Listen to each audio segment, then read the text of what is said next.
You are a human being living approximately 10,000 years ago. Life is genuinely difficult in ways that would destroy most modern people. And then, one morning, you wake up with a toothache. Not a mild twinge. A full screaming, "Why is this happening?" toothache. And here is the part that will ruin the rest of your day. There is no dentist. There is no painkiller. There is no anesthesia. There is not even a reasonable explanation for why your tooth hurts. A toothache could ruin your ability to eat, which in 10,000 BC is also your ability to survive. Before we get into what they actually did about it, let's talk about why ancient humans had so many toothaches in the first place. Early humans, like really early humans, 500,000 years ago, actually had pretty good teeth. They ate raw food, they chewed constantly, and the constant grinding kept their jaws and teeth in a kind of brutal equilibrium. Then agriculture happened. Specifically grain. And grain, when ground and eaten constantly, is soft, sticky, and absolutely destroys tooth enamel. Archaeological records show that dental decay skyrocketed the moment humans started farming. Plus, and this is the one that really gets you, ancient stone-ground grain constantly left tiny grit particles in the flour. You ate sand. For every meal. For your entire life. Ground directly into the enamel of every tooth in your head. By middle age. And middle age in the ancient world meant your late 20s. Most people had significant tooth decay. But here is the genuinely surprising part. Humans have been attempting dentistry since at least 14,000 years ago. Archaeologists found a 14,000-year-old molar in Italy, and someone had deliberately scraped the decay out of it with a flint point. Meaning, someone sat another person down, took a sharp rock, and dug into a living tooth with it. With no anesthesia. And it worked. Not well. Not pleasantly. But well enough that someone was willing to do it. In Pakistan, researchers found 9,000-year-old teeth with tiny bored holes, made with flint drill bits. Multiple people. Same village. This was not a random experimental act. This was a dental service. Some of these bored teeth were then filled. With what? Researchers think beeswax, plant resins, and bitumen. Which is a sentence that should make you grateful for modern dentistry, while also being impressive. Now let's talk about the single most enduring wrong belief in the history of medicine. From approximately 2000 BC to the 1700s AD, that is nearly 4,000 years, the dominant explanation for toothache was the tooth worm. The idea was simple. A tiny worm lived inside your tooth. When the worm was still, the tooth didn't hurt. When the worm bit, you felt the pain. This belief appeared in Sumerian texts, in ancient Egyptian medical papyri, in ancient Chinese medicine, in ancient Indian medicine. For entirely separate civilizations, with no contact with each other, all arrived at the same completely made-up worm. There is no tooth worm. There has never been a tooth worm. The actual cause of tooth decay is bacteria, which does not look like a worm. But the worm theory felt true, because toothaches do come and go, and a worm biting and stopping feels exactly like that. So for 4,000 years, people tried to kill the worm. Ancient Egyptian dentistry was, by ancient standards, surprisingly sophisticated. The Ebers Papyrus, one of the oldest medical documents in existence, has 20 separate toothache remedies. These included hematite and fat mixed together, cumin, incense, and onion packed into the cavity, and, genuinely, a live mouse applied warm to the gum. A live mouse.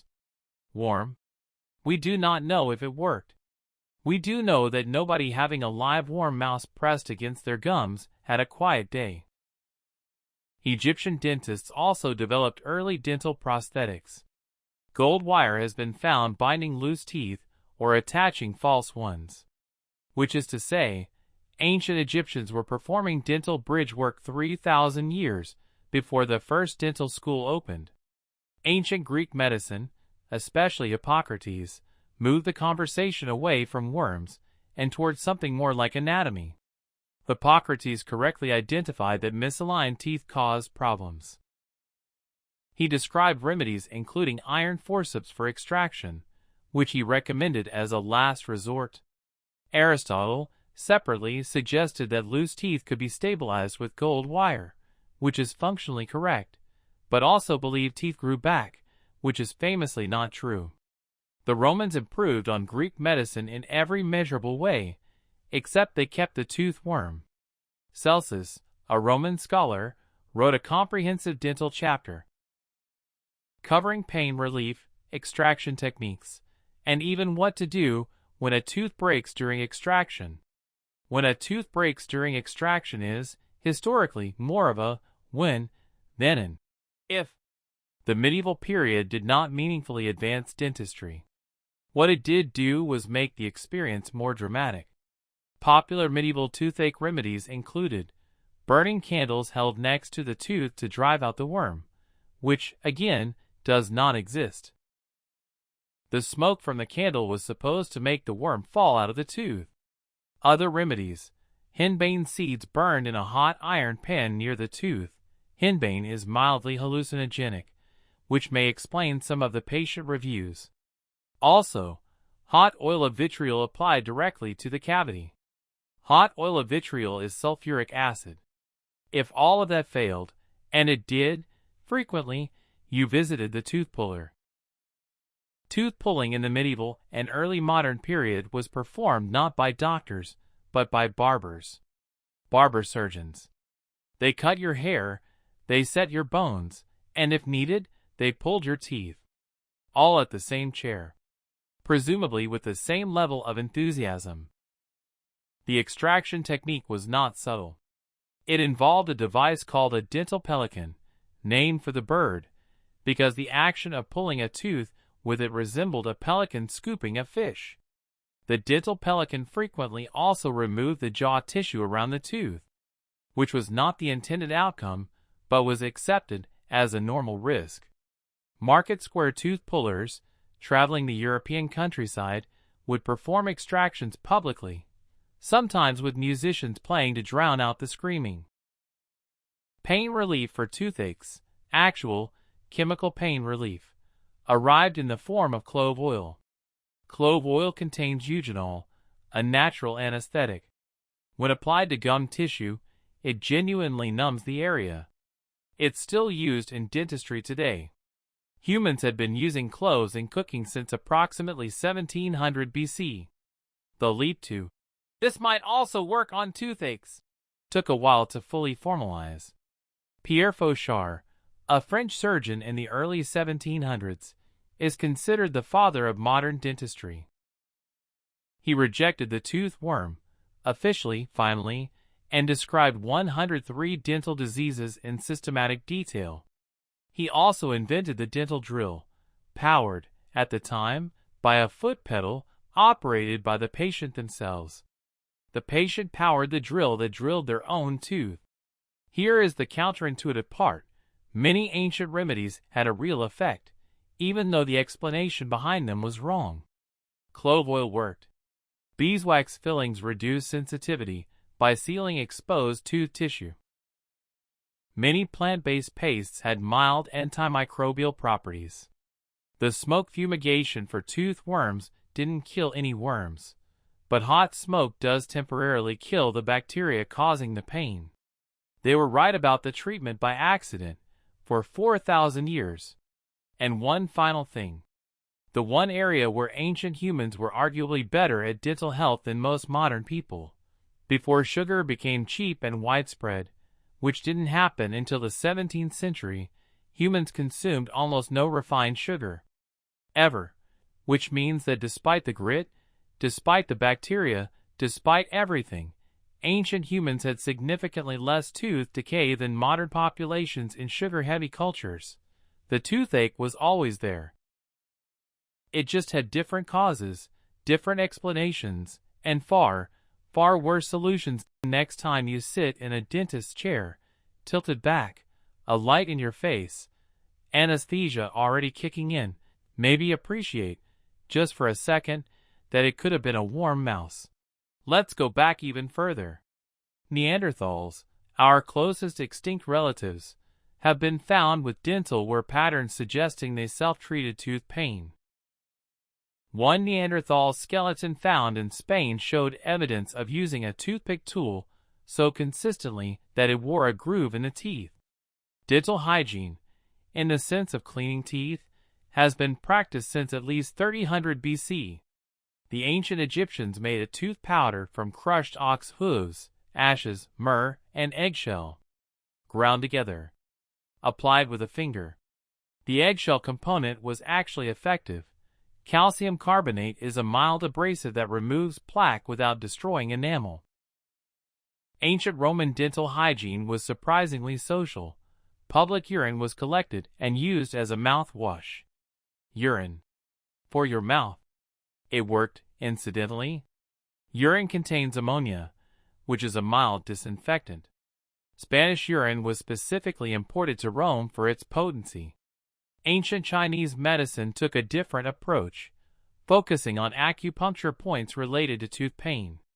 Specific acupressure points, particularly one between the thumb and index finger, do measurably reduce dental pain for some patients. Ayurvedic medicine in ancient India used oil pulling, swishing sesame or coconut oil in the mouth, which modern research has found does reduce certain oral bacteria.